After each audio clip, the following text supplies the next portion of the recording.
Flower stop singer season 5 വേദിയിൽ ജഡ്ജസിനെ മൊത്തം അമ്പരപ്പെടുത്തുന്ന രീതിയിലുള്ള കിടിലൻ പെർഫോമൻസുമായിട്ട് ഇന്ന് വേദിയിൽ എത്താൻ പോകുന്നത് നമ്മുടെ ദേവദർത്താണ്. അടിപൊളി മനോഹര ഗാനമാണ് ദേവദർത്ത് ആലപിക്കുന്നത്. വാനമ്പാടി ഏതോ തീരങ്ങൾ തേടുന്നു എന്ന് തുടങ്ങുന്ന അതിമനോഹര ഗാനം ദേശാടനക്കിളി കരയാറില്ല എന്ന സിനിമയിലെ ഒരു ഗാനമാണ് പാടാൻ പോകുന്നത്. അത്രയധികം ടഫായൊരു ഗാനം അടിപൊളിയായി പാടി എന്നാണ് ജഡ്ജസ് മൊത്തം അഭിപ്രായപ്പെട്ടത്.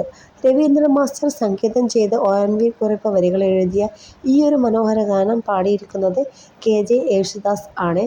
മോഹന രാഗത്തിലുള്ള ഈ ഒരു ഗാനം അത്രയധികം ടഫുള്ളൊരു ഗാനം നമ്മുടെ വിധികർത്താക്കളെ അത്ഭുതപ്പെടുത്തുന്ന രീതിയിലാണ് നമ്മുടെ ദേവദർത്ത് പാടിയത്. അപ്പോൾ എല്ലാവരും മിസ് ചെയ്യാത്ത ഒരു എപ്പിസോഡ് കണ്ട് നമ്മുടെ ദേവദർത്തിനെ കുറിച്ച് നല്ലൊരു കമൻറ്റ് നമ്മുടെ വീഡിയോയ്ക്ക് തേടുക. നമ്മുടെ വീഡിയോ നിങ്ങൾക്ക് സ്ഥിരം കാണണമെന്നുണ്ടെങ്കിൽ ബെൽ ബട്ടൺ അമർത്തിച്ച് സബ്സ്ക്രൈബ് ചെയ്യുക. അപ്പോൾ നമ്മുടെ വീഡിയോ ഇത്രയുള്ള എല്ലാ പ്രൊമോസും നിങ്ങൾക്ക് സ്ഥിരമായി കിട്ടാൻ സബ്സ്ക്രൈബ് ചെയ്ത് മുന്നോട്ട് പോകുക. ലൈക്ക് അടിക്കാൻ മറന്നു പോകരുത്, കമൻറ്റ് ചെയ്യുക. അപ്പോൾ വീഡിയോ ഇഷ്ടപ്പെട്ടാൽ ഒന്നുകൂടി ലൈക്ക് അടിക്കുക. Bye bye.